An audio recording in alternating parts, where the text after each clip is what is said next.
always dancing to We're our always theme dancing, song. even if we're not in the same room. Right? We still party together. We are the dancing queens. Young and free, only 17. Well, Yes. not quite, but you know what I'm saying. Hi, everybody. Welcome to If These Walls Could Talk. I'm Wendy Stuart, And I'm Tym Moss. Hi. Yay. How are you doing today, Tim? I'm good. How are you doing? I am by my lonesome here at PANGEA. This is my 5th time in 5 days that I've been at PANGEA. Why, you ask? Well, we had here on Saturday night Icavelli's 50 Shades of Gay. And the show, it was just such a phenomenal, funny Valentine's Day, good-hearted, hilarious show. We really, really had a good time. The highlight for me, you've worked with Icavelli a lot. And well, I normally am the musical guest in 50 Shades of Gay, but I had another booking that night, so I couldn't do it. Yes, and you were in the Bronx, and I forgot the venue you were at. Where were you? Well, you can go ahead and finish that, and I'll get into mine. Yeah, okay, cool. My Saturday so, night. The highlight for me, you've worked with Ike a lot, but this is the first time I've ever shared a dressing room, and I went in the back. We have a teeny tiny dressing room here in PANGEA, and I flung the door open, not thinking that he would be laying on the floor behind it in a red onesie, trying to get on red, high-heeled, patent leather, kinky boots on the floor like that, and I'm like, oh my God, I'm so sorry. Did I hit the door? Been there many times. Right. It was very, very fun. But Tim, you were very much missed in our show. Oh, I missed you guys too. Believe me, you guys were on my mind that whole evening. Now, but I had a wonderful, wonderful show up at BAD, which is Bronx Academy of Arts and Dance. It's up on Westchester Avenue, and my friends there, they had asked me if I would perform. Last year, we performed. BAD put together a show at Lehman College in the Bronx. And it was the first time I had been on an actual stage. We didn't have an audience because we were in lockdown. So they had asked if we would do the show again with an audience this time. And so that's what in their space. So we did it in their theater, and it was absolutely glorious. And the show was just perfection. And I performed with Barbara Herr, and our musical director was Rachel Kaufman. And oh my God, we just had a ball. Barbara is amazing, and then to have Rachel as your musical director, how totally cool. Yeah, what a great, and to have audience is everything. Yeah. With 50 Shades of Gay, I'm spoiled now. I definitely it's very hard not to work with an audience when you're a performer. And Tim and I, for 2 years, other than the summer, it just we're talking into air out there, ladies and gentlemen. Right. Well, kind of like this. It was all Zoom shows, and you could see people going. So but you couldn't hear anything, and it's you can, and they put comments in the chat like everybody's doing today, but it's like Nick Lyon just did. Hi, Nick. He says hi, everyone. Have a great show. And hi, Teresa Saban says hello. Hello. Well, we are going to have a fantastic show today. Yes. I've known of this person for a long time, and what really impressed me so much about this person is they're considered independent arts journeyman. I love that title for somebody, a journeyman. And what he does is he creates visibility for independent theater, film, TV, and literature. And he's been doing it for over 20 years. He's going to put independent production on the map, is putting it on the map. And that's an area that's very close to our own hearts. So let us all welcome Jay Michaels. Yay! Oh, sorry. I almost spilled my tea. It's okay. Oh, it's a good thing like you didn't choke on it and then it went up your nose. Oh, you're gonna be spilling right out thanks to the mustache. But you're going to be spilling lots of tea today. You're in the right place to spill tea with Wendy and Tim today. How are you doing today, Jay? It's really great to have you. It's really great to be here. I am so psyched for this. You guys, please, thank you so much for that lovely introduction. I blushed, But Aw. the fact that you would say it, because you two are icons, you two are everywhere. Oh. And to be on your show, I'm genuinely thrilled and totally honored. Well, thank thank you. you. We're honored that you're honored. Now, how did you and we're going to talk about all kinds of things, but you are so dedicated to the independent arts, Mhm. the thing that's out there that is not the commercial thing. How did this come about for you? Why that, Jay? Oh, uh, uh, I consider myself ironically fortunate. I knew nothing when I got out of college. I knew nothing, Mm. and I don't have the most supportive family in the arts. I wasn't a Uh-huh. lawyer or a doctor, so let's put him to the side. Yeah. And so it was all my own self-made thing, and I had to go out and look for things. And the world I found at that point, this was 1980, Right, 1981. ladies. And the off-Broadway movement was still bubbling. You know, you had Joseph Papp Yeah. in Central Park, and that's the world I went to. And I by accident I stepped into it. I did a production of Hamlet in college, and it received immense press. It received immense notice for in college. And so the director, Raymond Gasper, who was very famous in his own right years before he became an academic, said, "We're taking this off Broadway." And he Nice. recast everyone in the cast but 5 people. And Oh I my was one of the 5. And how lucky. Now, Wow. where were you going to school at the time? It was a big That was my question Queens too. College. Queens College in Queens, in Flushing. Okay. And we took the show to the Old Theater Row, to the Lion Theater on the Old Theater Row. Oh my Yeah. God, Tim! I remember that theater. It was gorgeous, and it blew my mind, because up until that point, I knew only college theaters. I knew those vast, cavernous college theaters we all had. And suddenly I'm in this 99-seat box theater, and the audience is right here, and I'm sharing a dressing room with 75 other people, and it opened up a whole world to me, and it was so fascinating. At first, I was disappointed. I was like, "Wait a minute, where's the orchestra pit?" Right. Yeah, exactly. This is the hovel. and then I said, "Wow, you mean I could do a play? I could wait a minute. If Right. I wrote a play, if I wanted to direct, and it just opened up an entire world." I then a few years later I started directing. I went to and it's still there, the American Theater of Actors, and I directed my first New ATA. York show there. And again, it became a do-it-yourself thing, but and as much as it's stressful. Oh my God, if you work in indie theater, it's stressful. And now I work in indie film, stressful. Yes, But exactly. at the end of the day, that's your signature up there.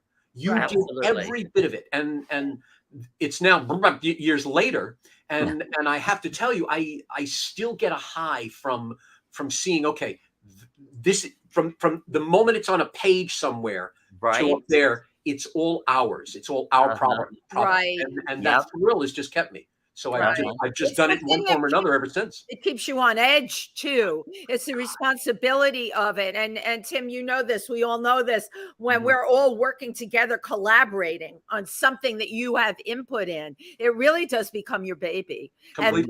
And opening night, when it flies, it's like, oh my God, there's nothing like it. And you're all a family. You're all on that same ship, and hoping that ship doesn't capsize. So everybody, when the lights come up, everyone is like, "We did it." Right. Yeah. It's marvelous. It's really marvelous. It is really quite an amazing experience. So you came, were you a theater major or a communications major? Where Theater in major. the arts? Theater major. You theater major. You All come of out it. of Queens College, and so and correct me, your first job was the Daily News. How did that all happen? My first job actually was the Joyce Theater. Ah, I got that by accident. A friend could not take the job. They offered her the job. She couldn't take it, so she called me. I've had that so many times. "Hi, I can't do the job. You want it?" That's why I say I consider myself ironically fortunate. It's like somebody else got a big break, so I'm getting there. So it's fine. You're clearly in the right place at the right time. I have to say, largely my own career, and I look at it, I have 45 years in this industry. Oh, and I never had another job. I've only done acting, modeling, and all the things related to that. I was always, my husband makes a joke, they hired you because they couldn't get Lassie. I was always like the person that was, and it's like, okay, so-and-so couldn't do it, give Wendy a call. But this is what young actors need to understand. That's Mhm. just fine. Of course, Yeah, my exactly. father was a salesman for years, and he used to say, "Get your foot in the door any way you can, but you better have the chops when you get there." Agreed. Absolutely. And You got so, to follow someone it up. wants to give me something, I'm just going to say yes. I'm going to get there. I don't know it yet. I directed without having anything more than one directing class in college. I Get produced out. without knowing anything about a budget. The whole works. And did I Mhm. suffer? Hell yeah. But Mhm. but today I can now mentor so many others because I've been through that. Right. You sound a lot like me in the respect that my best education is on the job learning. Yeah. That I can sit in a classroom and they can tell me and I can write it down and all of that, but until I'm actually there and have to see all the gears running and working and that's why this is, and that's how I learn. Definitely. They taught me in college how to make a nice director's book, but they didn't tell me what to do when the actor quits 2 days Right. before the Thank show you. because he got a commercial. Right. So it's all on the job. What did you do when I'm assuming that you're giving that as an example because this did happen to you. In the plural. What did you have to do? When that happened to me, and anything from at the beginning, what I did was basically go in a room by myself and go, "Ah!" and Yes, then right. find an actor in the ensemble or check someone who Mhm. didn't get cast or whatever the case may be. There have been times that I played the role. Yep. When I direct, sometimes amusingly, I'm going to say, "Please be here because I know your part." I So love I've that. even played the part.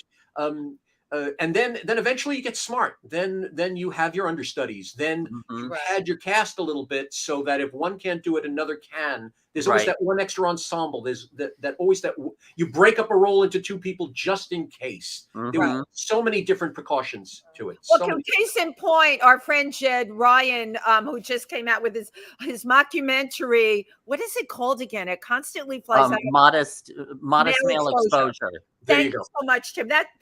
Our two brains make one. Thank you, Tim. Yes, right. What I love about that is it's Jed's first film short, number one. Mhm. Number two, Jed is an actor. He's a director. He's directing this, right? And he also has an acting role in it. Number three, the story Jed told me one day, one of their actors just didn't show. So our friend who was the writer of the show and was also in it, Clover, who is totally female and presentation, Clover had to play a guy also Yeah. in the film. And I love that because Clover did justice, and I talk about this, to both parts equally. I could have never envisioned that because I only know Clover as Clover. And it's a good example of what we all have to do. Clover had to jump in Right. and So and that was an accident that he was in it that way. yes. Uh-huh. I Yes. thought he was pulling a divine from Hairspray. I I thought love that. I love that you're saying that here. I'm going to make them both watch this episode, but that is really good. Yeah, but that's a good example of what you're talking about. Well, You again, directing it. it's that example of you have to do what you have to do. Right. Period. Oh, completely. Because- Your mind just has to always go. I do that now when I handle marketing or whatever. I look at something and I say, okay, what will the audience want? It might not be what the director or the producer or the playwright thinks. It's that one detail somewhere that says, okay, your play is great, but nobody cares about that character. They want to know about that Right. relationship, and that's how we promote it. Now, Yeah. at any given time to me, Jay, and you can correct me, it seems to me like you've got a lot of pots on the fire, Yeah. Yes. I Google you and I have channel I, and then I have all of these subsections, or like a contractor that subcontracts out all of those components, and everything, by the way, dedicated to the independent arts. Oh yeah. And then I know that you teach. All Yes. right. And Mhm. then I know that you put together reviews of a lot of off-Broadway stuff. So is any one of these things your favorite, or how did all this come about? Stan Lee, when asked what his favorite superhero was, he said, "The one I'm working on at that moment." Yes. I don't have. I'm not the kind of person that has a favorite. I have things that I look at affectionately, or I work with people again, and I'm thrilled to work with them a second or third or 20th time. Yep. But for me, I'm a terrible rep in the sense that I believe my hype. Uh-huh. When I type out a press release, when I send in a notice, when I'm talking to a newspaper, I listen to what I'm saying, and I'm going, this sounds like a great show. I'm thrilled with whatever I'm doing, whatever project I'm in. I'm excited about it. And yes, from the good old days when I went from the Joyce Theater to the Daily News to KSL TV to international philanthropy. When I went from Broadway, off-Broadway, whatever, I just said yes to everything. So I'm still saying yes. So that's why I teach at 2 universities. I have J. Michaels Communications and Channel I for public relations. I have Genesis Repertory, which is my not-for-profit organization. I am set to direct 5 plays before the summer. Wow. Because someone calls me, I say yes. Then I sit down and go, let me look at the schedule. Right, exactly. But Tim, I think you can totally relate to that. Totally. and I'm sure you can relate to this because I'm self-made, because I didn't, mommy and daddy weren't on Broadway 20 years before I was. Because of this, I'm so thrilled. I'm not going to say no because I don't know when it's going to happen again. Exactly. Someone wants me now. I'm taking it now. Also, I know so many colleagues who are like, that's not good enough for me. I demand this, whatever. Okay, then you can wait until what you think is right for you. I'm going to take this because either I'm supporting a great show, even if it goes no further than the 3 performances in a festival, then I'm supporting that great show. Or if it goes somewhere, that's great. But in all cases, I love it. I'm going to accept it and have a wonderful time. Well, it's right. You're having a wonderful time. It's what you do. I learned this thing about going with the yeses. Tim, you may remember this when we had the Golden Gaze on the show. That is their mantra. And I learned that from the legal. I remember her saying that only go with the yeses. And that's something I have to still now remind myself of that. But I definitely do it. And, we all get pressure from our friends. I hear, what are you bothering with this one for? Or that one for? Because like what you said, and I know Tim knows this too, these are opportunities. Okay. You have to take and turn what is given to you into an opportunity. And if you're positive, Jay, your message is so positive. If you're a positive person, that's exactly what you do. You will get something from it. Producer Don Barza, who did some really excellent horror movies, and he's been in this business 30 years, and he's Emmy winner and all of that. And I chatted with him at one point, and I said, "What advice? Give me some advice." And he said something really weird, and at first glance, it's almost you'd almost want to disagree. He said, "Treat it as a hobby." And I said, "Why? Why treat it as a hobby? This is the profession. This is And he said, "No. If you look at it as a hobby, you're going to go into it with utter joy." If you make a lot of money, terrific. If you don't, it's still terrific because you love it. I love that. Love that. And yet to this day, if I get a great paycheck from something, cool. If I just had a wonderful time and I made friends and it was a learning experience, just as cool. Same here. Now, one thing that I've learned also in this industry is I feel like 95% is showing up. Woody Allen said that. It's like 85% of fame is showing up. Yes, definitely. You have to show up. You have to be there, because when I show up and I'm there, doors open. Yes. New opportunities happen from it. And then I've had other people, they're like, "Oh, why doesn't anything happen for me?" Because you're not out there. You don't do it. You know what people don't realize? People don't realize, especially indie theater, but even on Broadway, the times I've worked with Broadway companies, even on Broadway, they're terrified. They're terrified. They're not going to make money. They're going to be closed. No one's going to like it. Bad reviews. It's all going to be bad. They're terrified. So the moment you walk in the door and say, "Hi, I'm here. Let's do it," you have alleviated their stress. In the back of their minds, they're still terrified. We all are. But in the back of their minds, they're saying, "I can rely on them." Oh, yeah, my God. And there was some point when a very unknown Steven Spielberg turned to somebody and said, "I can rely on them." And that's that. So you don't know who you're talking to. You don't know who you're supporting. For their sake, for yours, just show up. But also when it comes to that, and it's kind of related to something you said earlier, some of my best roles have come from one of those where the phone just rings. "Hi, Tim, I think you might be good for this role." Great. I take every one of those, because every one of them, like 100% of them, have moved me ahead, moved me forward. You remind me of one of my favorite stories that I tell. This is a few years ago. I was at the Midtown International Theater Festival, as we all know, John Chatterton's baby for 18 years. And I was in the lobby just taking a break. I was hosting their award show, and I was in the lobby. It was at the Actors Temple, and I was taking a little break. And a very confused young lady walked over, looked at the building, looked at me, and I swear to you, she said, "I'm looking for Jews." And I was like, "What?" "I'm looking for some Jews." I was like, "Why? Where are you from?" And you know, I thought, "Oh, this is a hoot. This is a hoot." And I had a full beard at that time. So you're right. And I just said, "Be "I'm from a Jew." Williamsburg." Yeah, I said, "I'm a Jew," and she said, "You want to do a movie?" And I was like, my God! and I was like, "What are you talking about?" Now she was a little confused. She was, and she said, "Well, we're doing this indie film, and you like it, and we need people to be rabbis in a scene." And I thought, all right, well, it might be fun. I was off the day that they needed.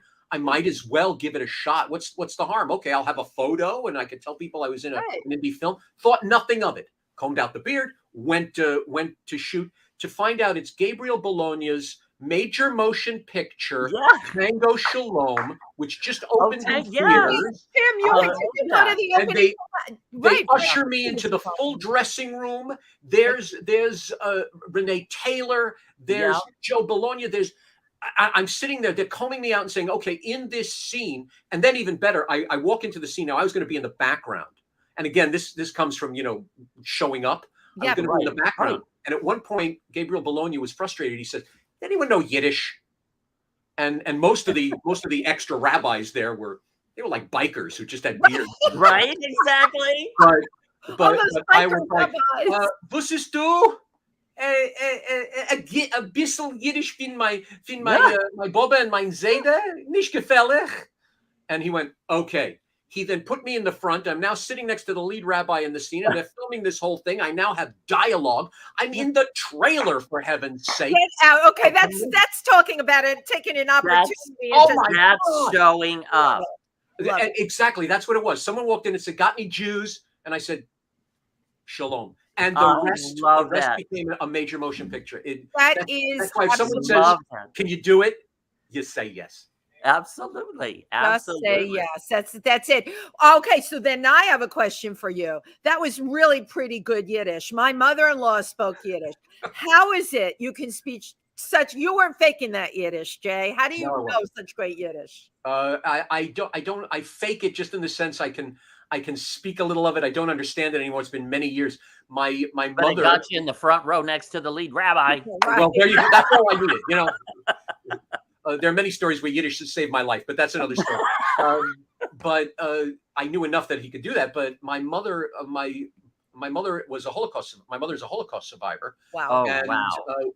And my mother and my father spoke fluent Yiddish. And for years at home, they spoke Yiddish, so I wouldn't understand what they were saying. Oh, wow. And after a point, it sinks into your head. And one day they said something about one of my friends. And I said, "No, he's really smart." And they looked and they said, "Specken Sie Yiddish?" "A bissel." Wow. And they're like, "Uh-huh." And they never spoke Yiddish again. I'm sure they went back in their minds like, I wonder how many years he's known. What have we talked about? Right. Yeah. He knew and didn't say anything. It's interesting because if we look at what you've chosen for your profession, and you came, I know we talked, you grew up in the Bronx. Yep. Your parents spoke Yiddish at home. People from those kinds of backgrounds, and I am going to generalize, don't usually, go for the independent arts to the degree that you did. How did go for the arts? Right. Doctor, dentist, lawyer, but not what you did. What was your bust out period, or what were you thinking? I mean, did this happen for you like in high school or junior high, or did you always know deep in your heart that you were going to do something totally different than what they expected? It's a whole banquet of those. From a young age, I was attention getter. I was my mother talks about me dancing in my crib and all of these things. And, I love that. And so I've always wanted that attention. And so my mother's always said, "You can't be a doctor, but you can be a lawyer because of your mouth." And I thought, well, I don't want that. It still didn't do it for me. Yeah. I wanted to go to the High School of Performing Arts. They did not accept me. Same exact thing happened to me. I got into art and design. I did not get into, when I went, it was music and art, it would have been called. Right. I didn't get in either. So this is what the finger I'm holding up shows my feeling toward them. But I wanted to be in the plays desperately. And in high school, they wouldn't allow freshmen to be in the plays. You had to start it in your junior year to Columbus be High School, class. right? Yes. And so my father went to school, and I stayed in the principal's office for a week to finally meet him.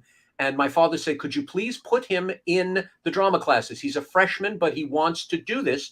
Please let him do it." And the principal, bless him, his name was Robert Fulci. He just said, put him in the theater class. It's English 5, and so he'll have to take English again when he's a junior, but nonetheless, I don't care.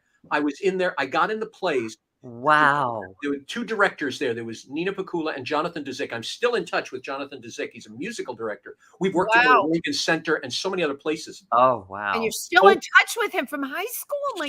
He's a delightful man. He's insane, but he's a musician, so they're supposed to be. But we went to open school night. Now, up until then, it's like, be a doctor, be a doctor. Okay, this is a hobby. Be a doctor, be a doctor, be a doctor. Nina Pakula, I went to open school night. Did we go to my math teacher? No. Did we go to my science teacher? No.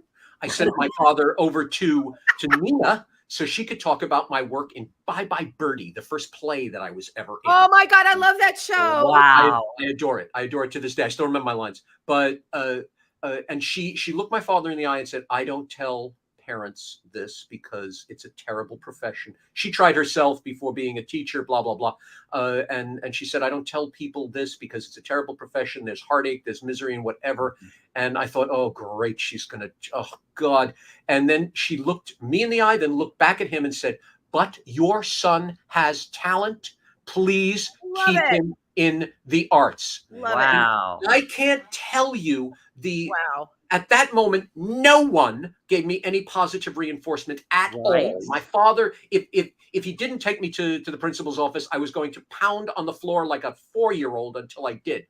But when she said, "He has talent, let him do it," something back here just said, "This is where I'm going to stay." You had an advocate, finally. Wow. You finally had an advocate for who you were and what you're And about. isn't it amazing? Isn't it amazing when some words of support and validation can just change your whole trajectory? Yes. I say this to parents all the time because I teach at university and I don't normally talk to parents. But like at a graduation or something, if a parent comes over to me, or I might say right to the student's face, "Keep going. It's difficult, but keep going. Don't give up." What was said to me, I will say to every student. If they're really terrible, I might say something like, "Well, try being a stage manager. You can work in the office." But I'm never going to say to someone, "Don't do it. It's too difficult." Try it. Go where your heart takes you. What's the worst that can happen? You fail, but at least you did. Right. What's the worst that can happen? And that's how you have to look at it. I'm curious, did your parents, once you got out in the world and they saw that you were thriving in this industry, did they have, how did they react to that? Was there approval, or it was still, "Oh, you should have been a doctor"? I was 27 before my mother said I had any talent. Wow. So similar.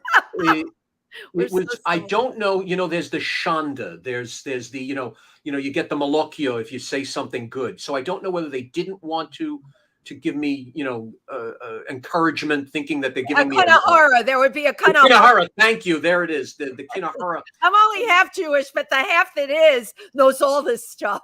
I never. Kinahara, Tim. It's a good expression. Thank you. I was past 50 before my mother said, "This is good for you." Wow. And my father, to his end, I'm not going to say he didn't. I'm going to say he could not, because I think my father would have said, "Go for it." But in my house and my extended family, not kosher. Not kosher. Very sadly, a year or so after he passed away, this is like 20 years ago, a year or so after he passed away, we found an old briefcase of his at the bottom of a closet.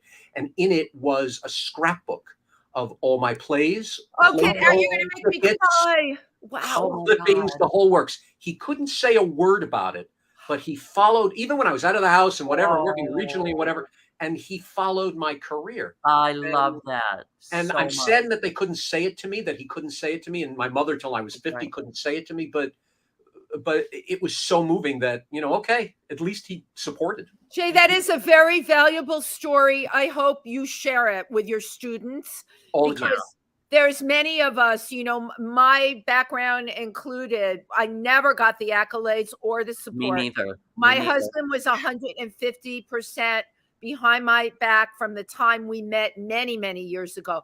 But my family was just, I remember I got hired to work in the Playboy Club in New York, which would have been an amazing stepping stone. And my mother said, I raised you to be a waitress. And, I had to go on an audition for that and to be one of the, and back in those days, it wasn't so. Right. That was an honor. That was right. It was. And it was just anything I would do. It was like, I raised you to be, and it was frowned upon. And I carried that with me. I think for the longest time, that's what held me back. Of course, eventually I got rid of it. And what your story that you share with us today was extremely valuable, because there in the closet was everything you've ever done, that he was in your course. Yes, he was. Yeah, that's beautiful. It's a beautiful story. No one understands networking, what you're saying about your, I raised you to be a waitress. No, you're someplace where you're going to meet amazing people. Thank you. Right. But again, a lot of times people who are not in that industry don't see and understand that. They don't understand networking. No. But you are watching If These Walls Could Talk with your hosts, Wendy Stuart and Tym Moss, and our very, very special guest, the one and only Jay Michaels. Yay! We have a lot of comments today, too, if we want to. Lynn Henderson says, you're an awesome human being as well as an awesome impresario, Jay. You deserve all your success and more. Just a second. Evan Lawrence says, I miss John Chatterton. Let me see. Teresa Sabin adores your passion. She wanted to know if you work for ABC in Chicago. She thinks you're fabulously beautiful, by the way. There are so many J. Michaels. I changed my name from a very long Russian name. I figured. And I thought, oh, how unique. J. Michaels, how interesting. No, it's as plastic as a credit card. There are so many J. Michaels out there. Thank you. I worked at PBS at one point. I worked for several television studios, but I was not out in Chicago. Okay. I would like to. Okay. Marty Albucher says, he says, if you live in New York, you're part Jewish. Yeah. Thank you.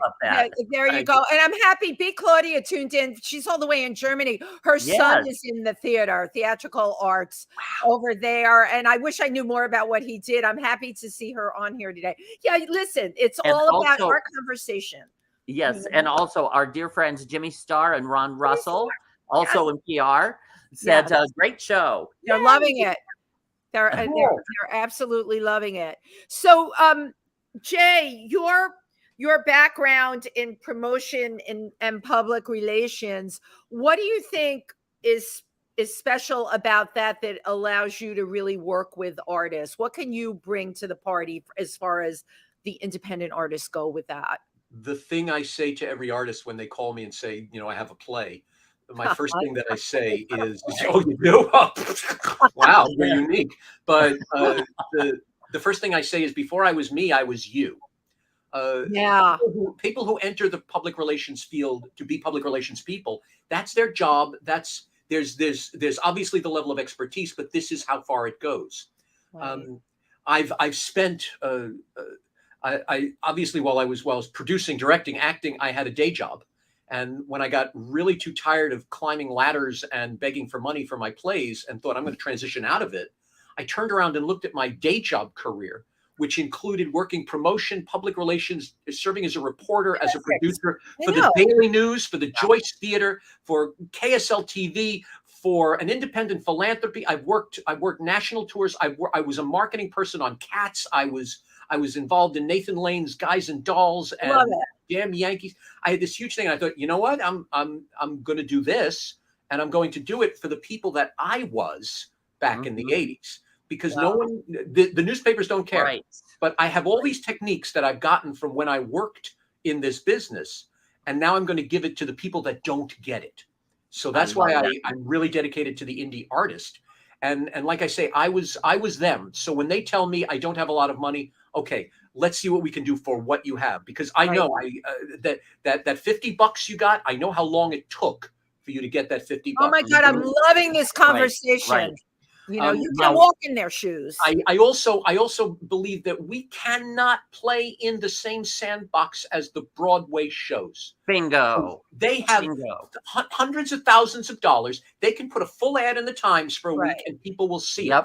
If you spent $1,000, you get this much in the Times, but you might get a huge thing in Broadway world. You might have 5 different art sites that people who want to see your show will frequent.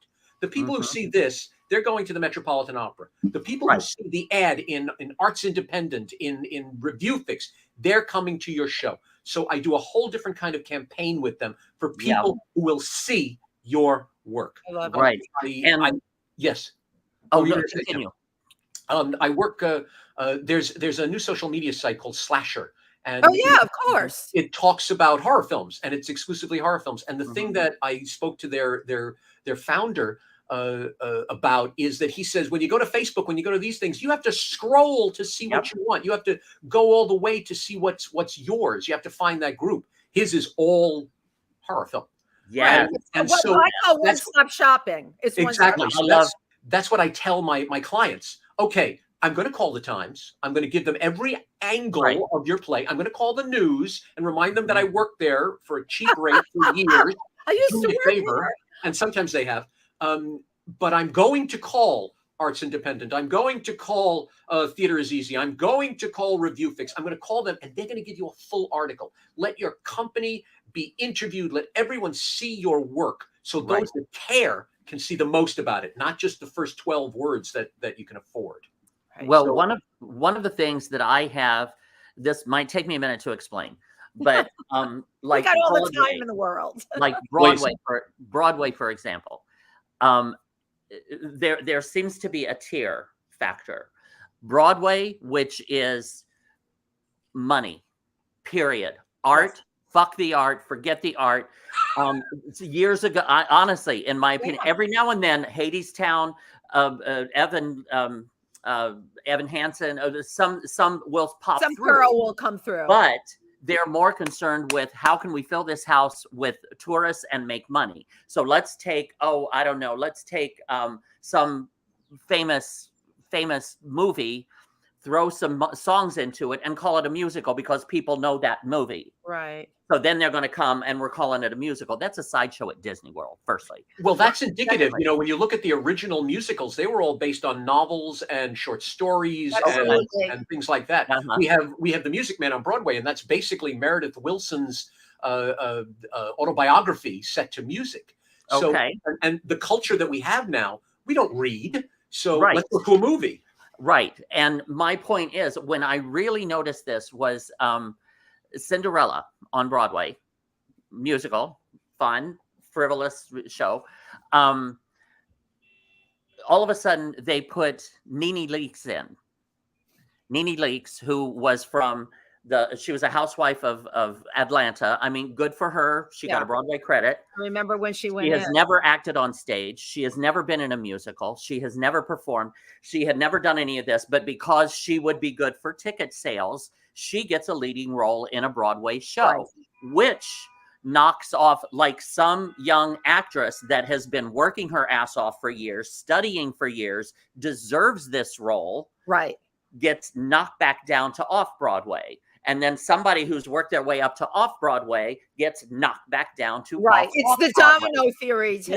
This is what aggravates me now. But in my opinion, my personal opinion, what you are doing and focusing on off-Broadway and off-Broadway, because off-Broadway is kind of in that middle ground. Yeah. But off-Broadway, that's where the real art is being made.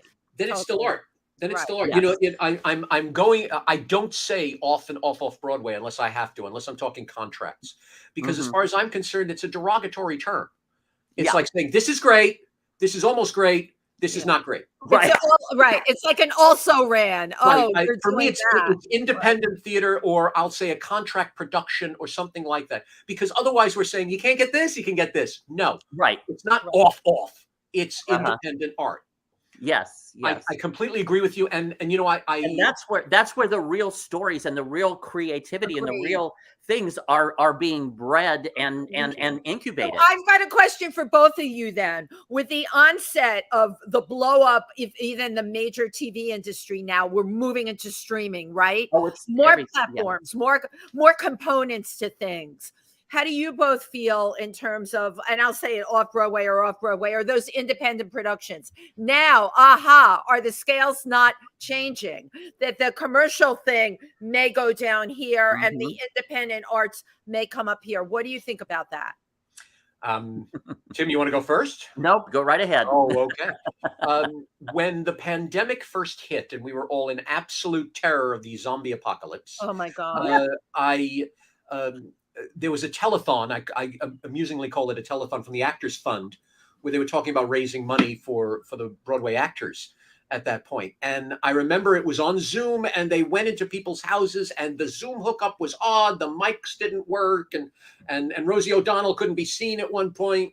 But we saw these Broadway actors singing a cappella or acoustic from their bathroom, from their den, unshaven, in their jeans. And for 30 seconds, I thought, wow, that's cool. And then I thought, the playing field is leveled, isn't it? Yes, the same box that's holding Matthew McConaughey could handle that young actor that's emerging from acting school. Yes. Right. Now is the chance. Zoom, bless its little four-legged heart. Zoom is the salvation of the indie arts. People are saying, oh, it's not live, you're not there. Right. But now you could sit at your computer and you could see a play you've never seen before.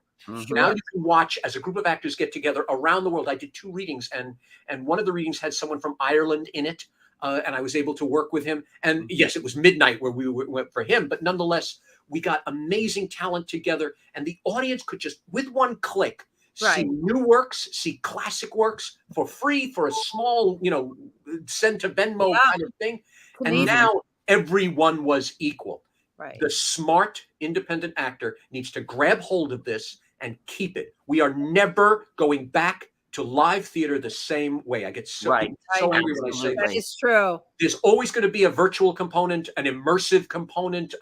There's always going to be log on to here and make your comments. Grab it now and let it be part of your season. Yes, be live, but be virtual also, because it's never. So I'm going to throw a curveball at you then for this one, and it's one of my pet peeves.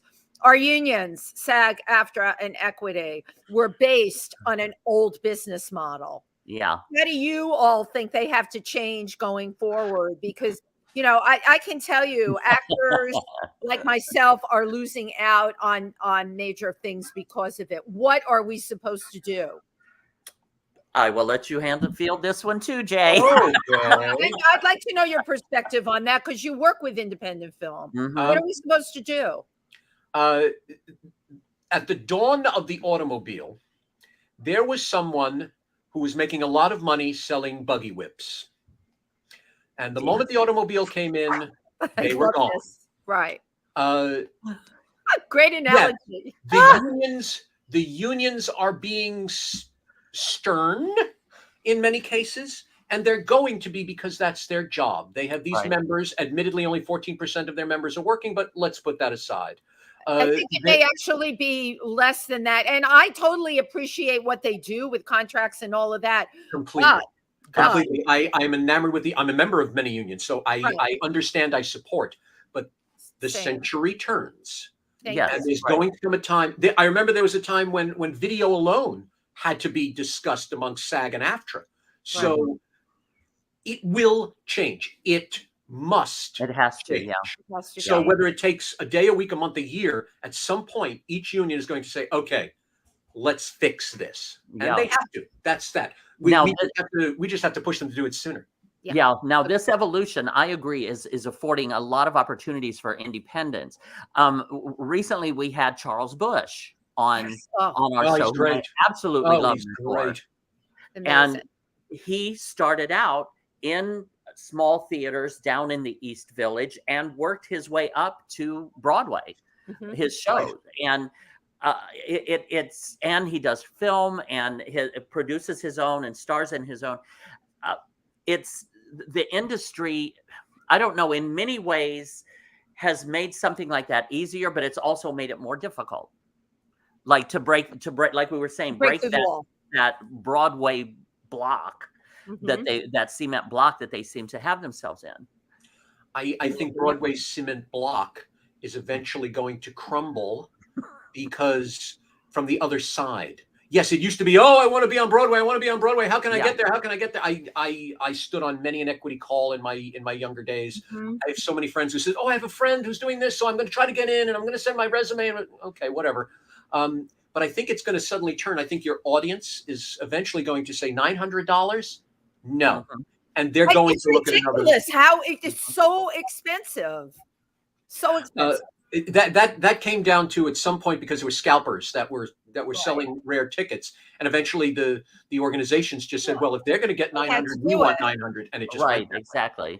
But I think eventually the audience is going to say, I can't afford it, and they're going to turn around and say, what else is there? Or better still, they're going to look and say, I can't. I'm sorry, I saw Hamilton. I saw it on Disney Plus. So obviously, there's going to come a point where even the shows, instead of closing, are going to get televised. Right. And so I think if Broadway, just like the unions, if they don't eventually say, okay, if you come in, then they won't want to. Yeah. Think about it. If you're not invited to someone's party for each and every time they do a party, you're not invited. And then finally you are. Do you really want to go? Right. Exactly. Right. It's kind of like the last minute invite. No. Right. Oh, now you want me? You didn't invite. Okay. Right. Exactly. And it's going to be the same thing here. How much? What else is there? Right. We are watching If These Walls Could Talk with your hosts, Wendy Stuart and Tym Moss, and our wonderful and very special guest, Jay Michaels. We have loved having you on here. I just want to mention once real quick, your wife, Mary. Yes. Tell us about your fabulous Mary. She is fabulous. She is the brains. If not for her, I think I'd walk out of an open window at some point. She's the brains behind the pie. Oh my gosh. I met her. She was an opera singer. She's a cabaret artist, and she's a brilliant singer. And I fell in love with her voice, and then the rest of her followed. She's emerging very shortly back into the cabaret world. She's planning her next show. She was on Broadway for many years. She worked as a design assistant. She worked as a staff person. So she's going to do basically an autobiographical tour de force of her days on Broadway, set to music. She is also now, she works as a healer. She does acupuncture. She does herbalism. She does astrology. She does tarot. She does spiritual healing. She is all around quite brilliant. She is also able to combine all of these. She works with actors in terms of helping them through crises, through different spiritual ways. Wonderful. Absolutely marvelous. The similarity between the two of you, able to pull all of these components, this field of flowers that surrounds you. I'll pick a poppy, I'll pick a daisy. Okay, I'm going to take a tulip, and I'm going to make it all work. That's a brilliant skill to have. And she and I started Genesis Repertory, what is now 25 years ago, and we're still going. And we started this not-for-profit, and I was the bullshit, and she was the brains. B&B, brains and bullshit. There you go. And it's been wonderful working with her. I long to do it again when she's able to do it live. I can't wait. Absolutely wonderful. Absolutely. Well, I would love to work with you again too. Very gladly on any project. I love it. Oh my gosh, you are a delight. I had so much fun with Camp Morningwood hosting that. That was so great. I love that show. Beautiful. You know, and I love the other one that you did on the edge of Manhattan that was like Midsummer Night's Dream. What was it called again? Oh, that was Midsummer. Yeah, Midsummer. The amount of people in that cast that were brilliant, and it was a huge cast. The costumes, the sets, the whole 9 yards. No. And here it was, like we were almost in the river on the west side. It was so far over. I know. The Coast Guard would find us. No, and it was packed. People Now- knew about this. People are craving this. Yes. Now, just a couple more things before we go. It said, B. Claudia said, "Thank you for mentioning my son. That was so kind of you, Wendy Stuart." Right. Just a second. I had a couple of others. Cameron Cole says, original art is barely going to exist on Broadway anymore. Lori Kaplan, our dear friend from Bartenders, who supplies undergarments for Broadway, says she agrees Broadway is dying. Right. But thank you everyone for tuning in. We so This is appreciate great. this We love very, very our much. audience. And thank you so much, Jay, for joining us here Oh, today. my pleasure. How can people find out more about you? Okay.